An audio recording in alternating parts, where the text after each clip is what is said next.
Hello and welcome to This Week on Q. I'm your host, Derek Lambert. Joining us this week is Quincy mayoral candidate Jeff VanCamp. VanCamp, a Quincy University alum, is running as an independent candidate against current Republican Mayor Kyle Moore, who is up for re-election. VanCamp currently serves as a 6th Ward alderman and is also the Director of Development at Chaddock School in Quincy. Jeff, thank you very much for coming down and talking to us today. Thank you for having me. We really appreciate it. I know you've had a little bit of a busy day. Yes. So looking at your website, you talk about, how, Quincy's kind of going in a way that maybe you wouldn't see, how you want to see it go. Mm-hmm. What sparked you to run for mayor? Like what really got you interested in going for that position in the town of Quincy? Well, I was born and raised in Quincy. I'm pretty selfish about wanting Quincy to be the best that it can possibly be. I mean, I've met my wife here, raised my family, my grandchildren are all here. And I've always been a proponent of community service. I've served on an awful lot of boards and organizations here in Quincy. All of them have been nonpartisan, non-political, and they've only existed to make Quincy better.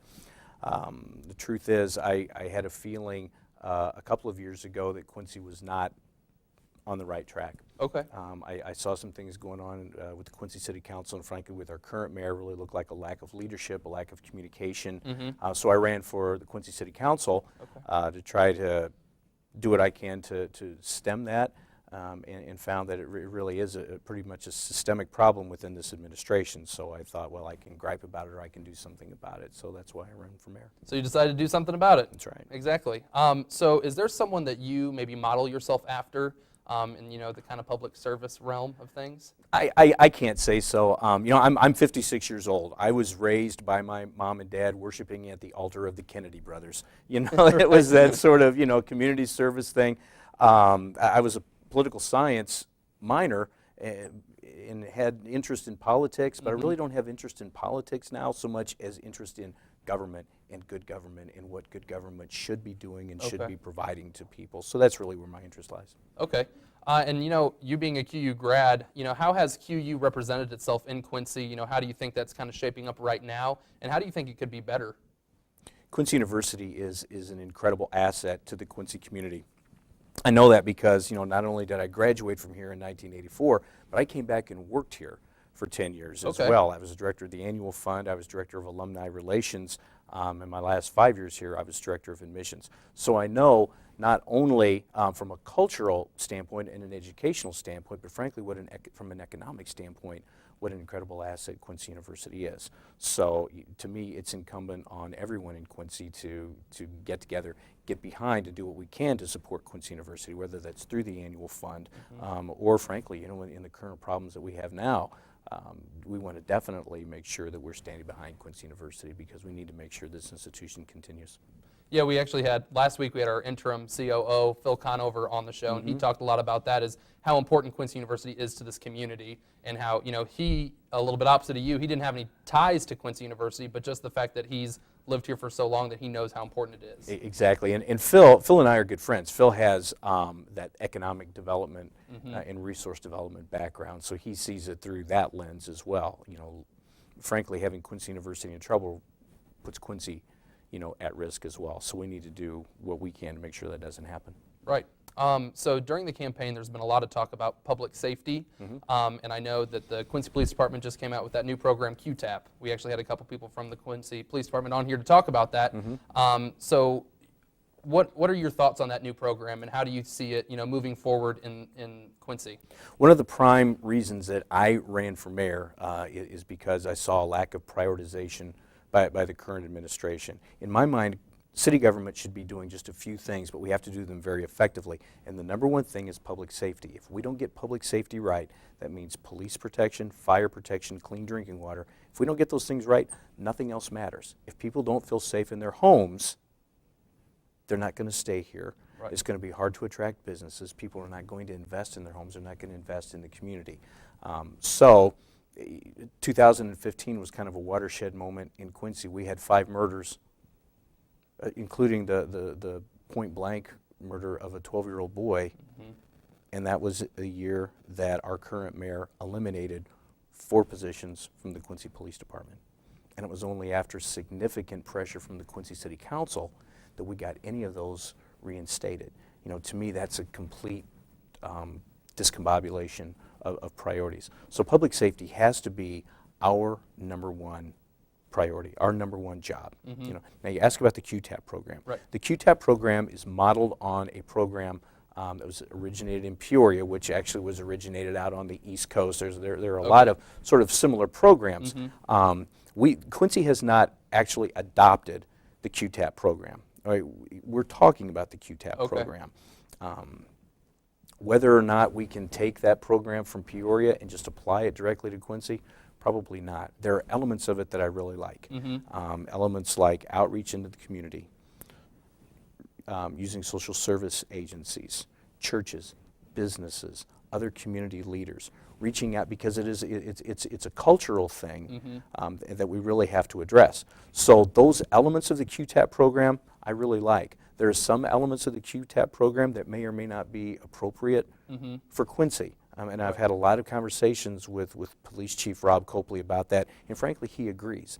From my standpoint, what we need is not to introduce just the QTAP program. We need to take elements of that, but those elements have to be part of a comprehensive, solid action plan for reducing crime in Quincy. You know, and that would include all the things that we already listed, but more specifically then, what specifically are we going to address? You know, what types of crimes are we going to go after? What are our objectives? What kind of resources do we need to put into those objectives in order to do it? We can't just throw it against the wall and say, this is QTAP and we're going to fight crime. We have to be more planful about it, and we have to have a very systematic, solid action plan for making that happen. That's where my proposal differs from the QTAP program. So in regards to the QTAP program, what would you like to see happen, maybe outside of the QTAP program, in regards to public safety? What would you like to see in the community in regards to public safety? The Quincy Police Department is doing a great job of community policing and sort of breaking down the perception, the barrier that they're the enemy, you know, they're the helpers. I think we need to do the same thing also with firefighters. One of the things that the current mayor did was close a fire station. You know, because of what he perceived to be some budget constraints that frankly never happened. Response times in that area went up an entire minute, which doesn't sound like a lot unless your house is on fire. Then a minute is a long time. Or frankly, the fire department usually gets there before the ambulance does in a medical emergency. If you or your loved one is laying on the floor for an entire minute having a heart attack, that's a long time. You know, and so we also need to take a look at the growth of the city and determine what the optimal locations for fire stations are. We don't necessarily need more fire stations, and we don't more fire stations. We don't need more firefighters, and we might not even necessarily need more policemen. We just need to be more planful and careful about how we place them. It's a little bit more strategic planning than anything. Absolutely. Perfect. Well, we're going to take a quick break. Coming up, more with mayoral candidate Jeff VanCamp on the upcoming election and his plans if he is elected, and you're watching This Week on Q. The future of the program is very bright. It's an exciting time on QU campus because we have QU TV. We have a television station where students can experience working as a director, an anchor, a reporter, photographer, doing weather, doing sports. We also have a newspaper where students can report, be photo editors, be executive editors. We've got a lot of opportunity there working on the student newspaper.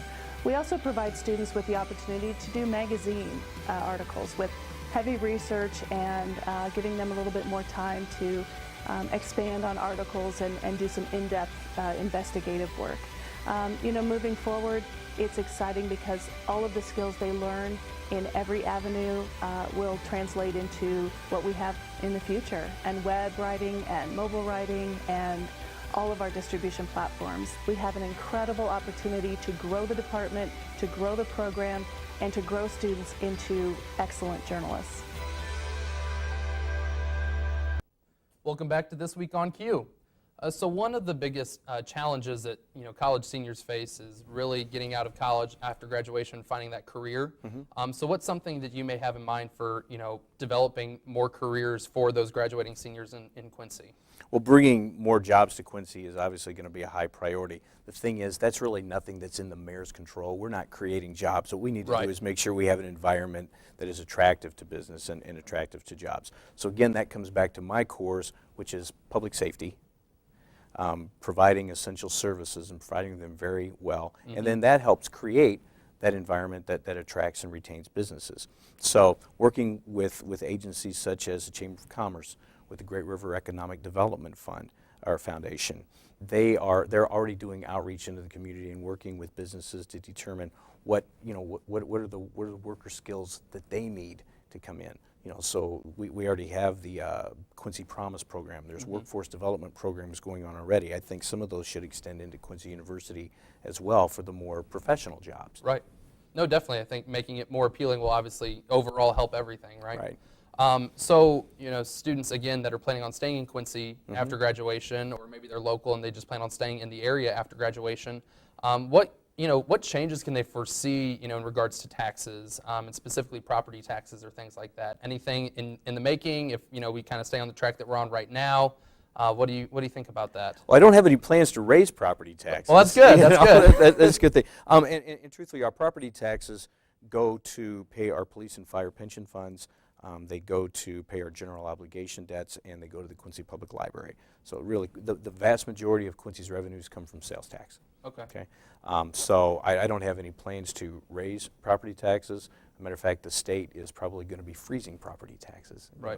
Because that's something that Republicans and Democrats, one of the few things that they're able to actually agree on at the state level. That doesn't happen very often. No, and it hasn't happened yet. But I mean, both proposals will include that. As far as providing any kind of tax breaks to graduating seniors, frankly, I would not be in favor of that. Okay, I want this to be an environment that people are going to want to stay here. Definitely do like I did, raise a family, have a job, and make Quincy their home and settle in those roots. I mean, you're not originally from Quincy, but I would hope when you graduate, you're going to want to stay in Quincy, because we want it to be as good as it can possibly be, and we would be the better for having you here, Derek. But as far as any kind of tax incentives or giveaway programs, I wouldn't anticipate that either. Okay, good to know. What are some of the largest challenges you think that you will face if you're elected mayor of Quincy? First and foremost, getting public safety and reducing crime. That is absolutely the number one priority that we have to have as a community. Because again, like I said, if we don't get that right, nothing else is going to matter. So that's the number one. Probably the biggest hurdle I have running for mayor is the fact that I'm running as an independent. Right. I'm not running as a Democrat or as a Republican. Had I gone to the Democratic Party and say I want to run for mayor, I want to run as a Democrat, I could easily have pulled in over $100,000 in contributions from all over the state. It would have been a lot easier on me to do it that way. But the truth is that's not where I am at my core. Right. I truly am an independent. We've seen what partisan politics on the state level and the national level gets us, right? Which ain't far. Right. So right here in Quincy, those political stereotypes and those political labels really mean nothing until it gets to an election time. Right. In which case, I don't know if you've been keeping up. My opponent has incredible partisan attack ads coming out at me, accusing me of being a closet Democrat, right. in the whole 9 yards. But the truth is, right here in Quincy, there's no Democratic or Republican way to fight crime or to make sure we have, clean, safe drinking water. That's something that's a Quincy thing, and that's really what I want to emphasize, and that's why I'm running as an independent, even though it's an awful lot harder. I don't have the backing of, the traditional party structures. But when you look at the organization I've been able to put together, anybody who has any questions about my leadership capabilities or my communication skills just needs to look at the team that I've put together. I'm endorsed by Republicans. I'm endorsed by Democrats. I'm endorsed by 3 former deputy mayors of the city of Quincy, Republican and Democrat, guys who really know what it takes to run the city, how to be successful at it, and right. They don't see it with the current administration.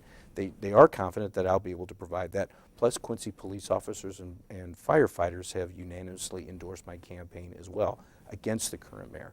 So running as an independent hopefully is going to be the wave of the future. I would love to have a Quincy 2 years from now where people are running for municipal political office and they're doing it on their own merits like I'm doing instead of trying to rely on a party structure. Right. No, that's awesome.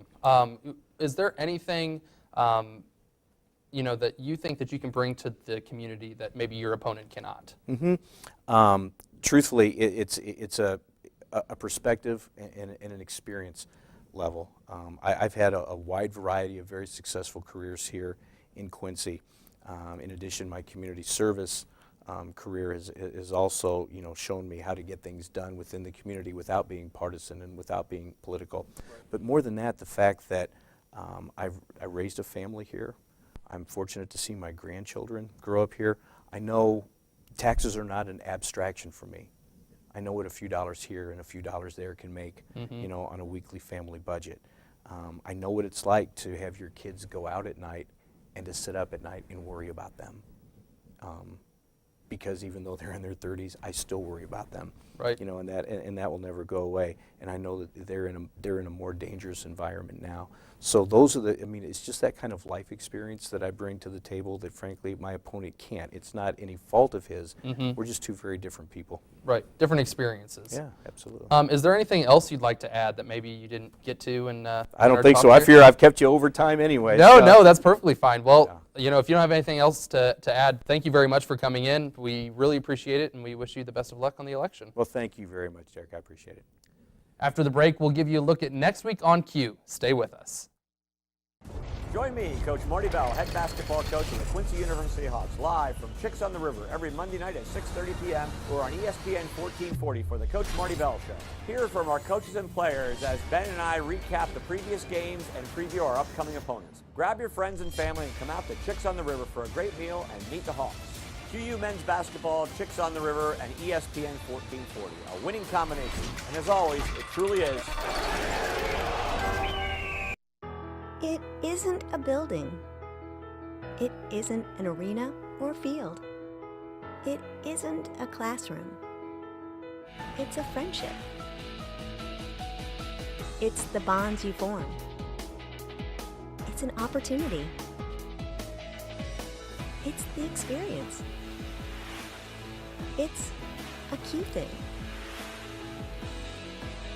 Schedule your visit today.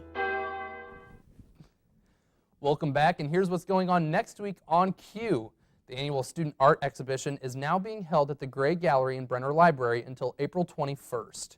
On March 29th, there is a short story discussion for Women's History Month in the Hawks Nest at 6 p.m.